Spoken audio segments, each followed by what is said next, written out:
तो फिल्म की शुरुआत में हमें असैटन से मिलवाया जाता है। आज वो बहुत ज्यादा खुश थी क्योंकि उसके मॉम डैड उसे स्कूल से पिक करने आए थे और ये लोग आज का सारा टाइम एक साथ स्पेंड करने वाले थे। हाथ में आइसक्रीम लिए असैटन बहुत ही खुशी से कार की तरफ बढ़ रही थी। तभी साइड से आने वाला एक तेज रफ्तार ट्रक उसके मॉम और डैड की कार को हिट करके चला जाता है। उसकी सारी खुशियाँ उसकी आंखों के सामने एकदम से बिखर जाती हैं। अब अगला सीन हॉस्पिटल का दिखाया जाता है जहाँ असैटन की ग्रैंडमा आई है। इन्हें पता चला है कि असैटन के मॉम और डैड दोनों की ही डेथ हो चुकी है। इस दुख से असैटन को तो होश ही नहीं रहता। यहाँ के लीगल प्रोसीजर्स के लिए ग्रैंडमा अपनी दूसरी बेटी यानी असैटन की आंटी को बुलाती है, जिसके बाद उनका फ्यूनरल रखा जाता है। अब फ्यूनरल पर सबने असैटन के बारे में बात की, जो अभी टीनेजर थी और अपने मॉम और डैड के बगैर नहीं रह सकती थी। फैमिली में काफी सारे लोग होने के बावजूद भी कोई भी असैटन की जिम्मेदारी लेने को तैयार नहीं होता, यहाँ तक कि उसकी ग्रैंडमा भी नहीं। ये देखते हुए मटेओ को बहुत बुरा लगता है। वो जिसे अपनी बहन से बिल्कुल प्यार नहीं था,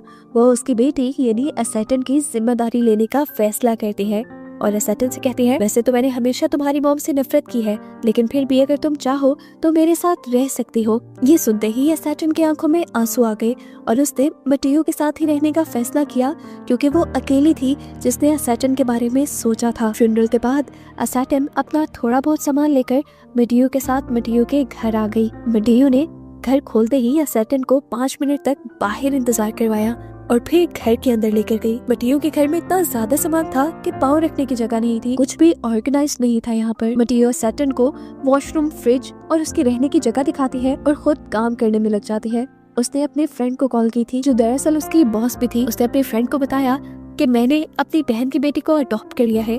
ये सुनकर वो भी बहुत ज्यादा शॉक हुई क्योंकि मटेओ की ऐसी पर्सनालिटी नहीं थी कि वो कोई जिम्मेदारी ले।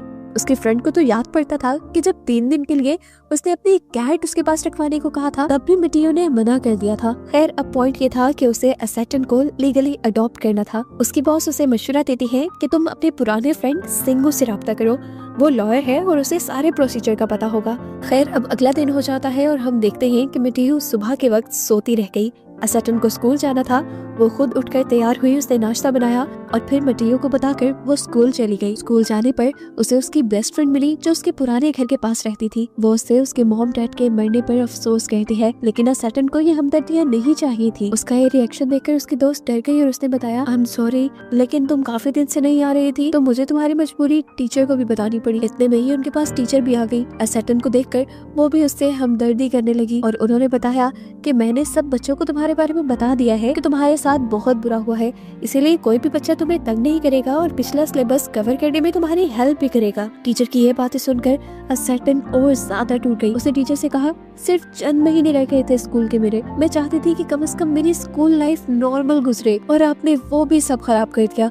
ये कहकर वो वहाँ से चली जाती है और रास्ते में जब उसे उसकी दोस्त दिखाई देती है, वो उसको भी कहती है, आई हेट यू। वो इस टाइम बहुत ज्यादा टूटी हुई थी, दुखी थी। वो अपने मॉम डैड के घर चली गई और दरवाजा नॉक करने लगी।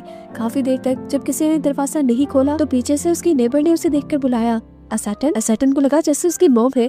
उसने पीछे मुड़कर देखा, ये उसकी नेबर थी और तब असैटन को होश आया और याद आया कि उसकी मॉम तो मर चुकी है। कौन ही ये अब दरवाजा खोलेगा। वो दुखी अब इधर उधर शहर में घूमने लगी, जबकि दूसरी तरफ हमें दिखाया गया कि मटेओ सिंगो से मिल रही है असैटन को लीगली अडॉप्ट करने के लिए। सिंगो जो उसका बॉयफ्रेंड भी था, वो बहुत ज्यादा हैरान था मटेओ के इस चेंज से। इन दोनों का ब्रेकअप भी इसीलिए हुआ था क्योंकि मटेओ शादी और बच्चों की जिम्मेदारी नहीं लेना चाहती थी। वो उससे पूछता है, तुम में इतना बड़ा चेंज कैसे? मटेओ बस इतना ही कह पाती है कि असैटन को देखकर मेरा दिल पिघल गया।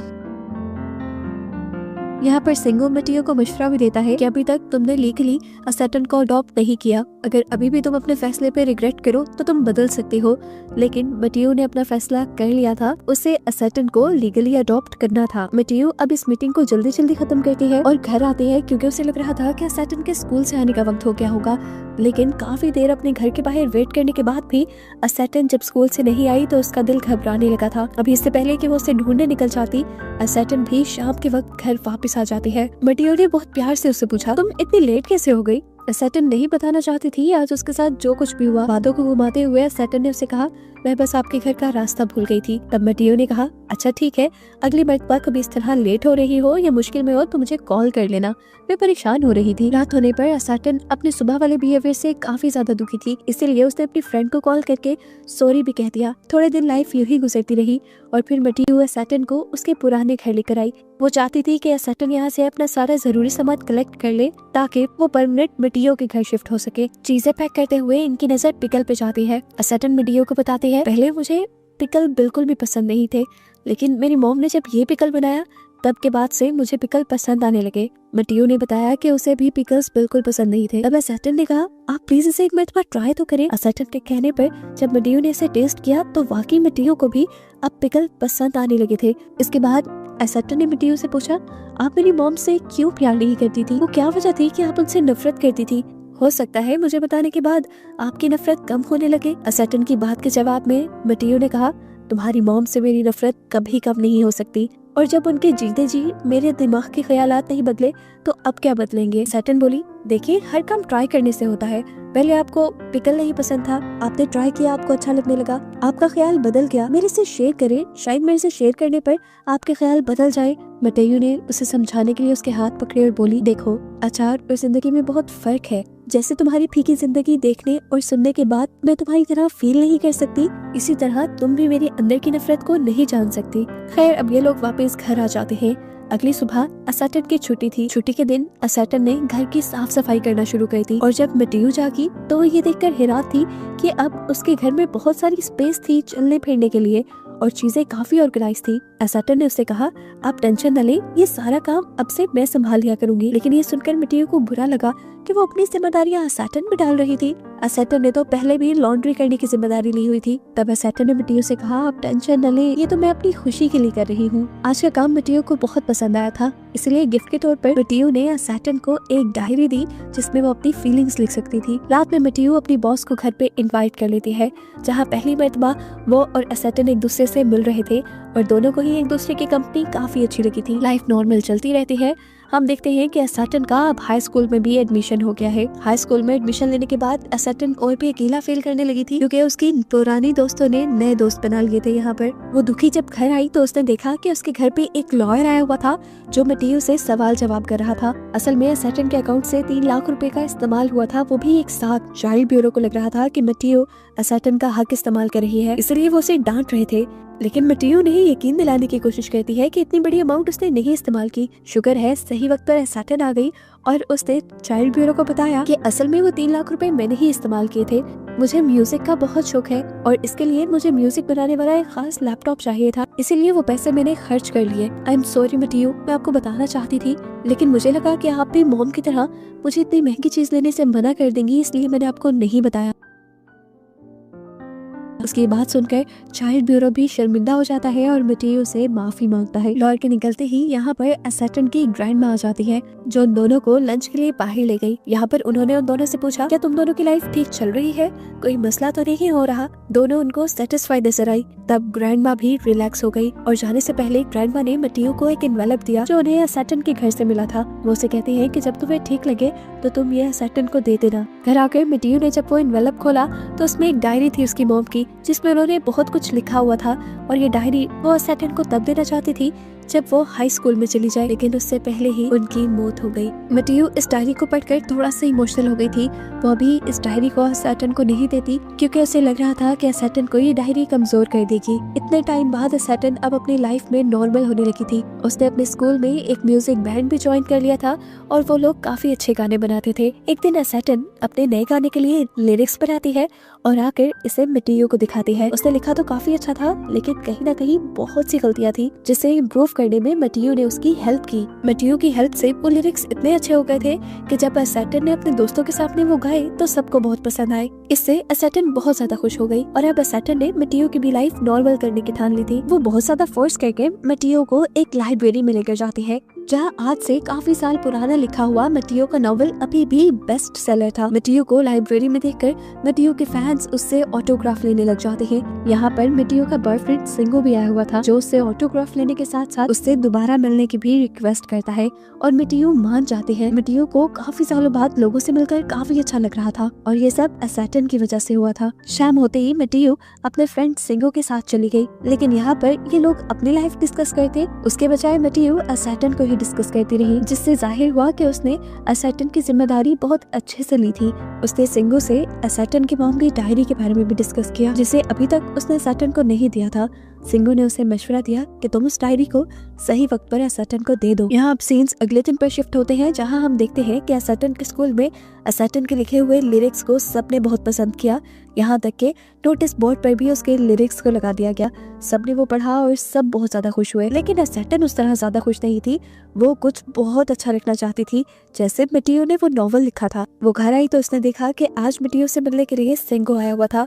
वो इन दोनों को देखकर बहुत खुश हुई और उसने दोनों के पास जाकर पूछा, क्या आप दोनों दोबारा एक साथ हो गए हैं? इस बात को टालने के लिए सिंगो उल्टा उससे ही सवाल करने लगा, क्या तुमने तुम्हारी मॉम की दी हुई डायरी पढ़ ली? और ये सुनकर असैटन हैरान हो जाती है। वो उससे पूछती है कौन सी डायरी, और यहाँ हमें पता चलता है कि मटियो ने अभी तक असैटन को वो डायरी नहीं दी थी। अब क्योंकि बात खुल ही चुकी थी तो मटियो ने असैटन को उसकी डायरी दे भी दी, जिसे लेकर वो बहुत ज्यादा इमोशनल हो गई। और इसी चीज को लेकर तो मटियो डर रही थी कि वो दोबारा इमोशनल ना हो जाए। इस टाइम पर असैटन ने मटियो से सवाल किया कि उस दिन आपने मुझे क्यों अपनाया था? तब मटियो बोली, मुझे नहीं पता, उस दिन तुम्हें कोई सामने से अपना नहीं रहा था तो मुझे लगा कि मुझे तुम्हें अपना लेना चाहिए। उसके इन अल्फाजों से असैटन और गुस्सा हो गई और उसने मटियो से कहा, यानी आपने मुझ पे तरस खाया था? आपके पास तो प्यार करने वाली अपनी मॉम और सिंगो भी है, लेकिन मेरे पास कोई नहीं। ये कहकर वो वहाँ से चली जाती है। अगली सुबह असैटन स्कूल भी नहीं गई, हालांकि सुबह उसका बोर्ड एग्जाम था। इतना इम्पोर्टेंट एग्जाम उसने मिस कर दिया था।